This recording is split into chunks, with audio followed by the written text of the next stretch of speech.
চলো তোমাদের সাথে তাহলে আমি আমার ভাত কাপড়ের ভিডিওটা শেয়ারই করলাম এবার। ঠিক আছে, তো প্রথম আমি আমার ভাত কাপড়ের রেডি হওয়া থেকে মতলব আমার মেকআপ থেকে আমি আমার ভিডিওটা শুরু করছি। প্রথমে আমার এখানে বেস মেকআপ চলছে, তারপর এখানে আমার মুখে একটা সেটিং স্প্রে ইউজ করলো। যে মেকআপ আর্টিস্ট ছিল সে খুব প্রফেশনাল, খুব ভালো বিহেভ করেছে এবং যা বলেছি যেরকম লুকস আমি চেয়েছিলাম ঠিক সেরকমটাই ও আমাকে তৈরি করে দিয়েছে।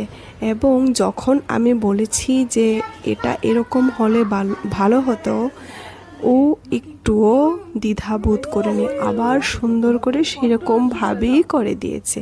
আর এখানে আমার হাজব্যান্ডের আমাকে সিঁদুর দান চলছে। আর এখানে আমার হাজব্যান্ডের বাড়ির যারা ছিল সবাই ওদিন নিমন্ত্রিত ছিল। আর খুব ভালো খাওয়া দাওয়া হয়েছে, খুব ভালো রান্না হয়েছে। আর ওরা আমার ভাই বোন, ওরা এখানে খুব এনজয় করেছে। তাহলে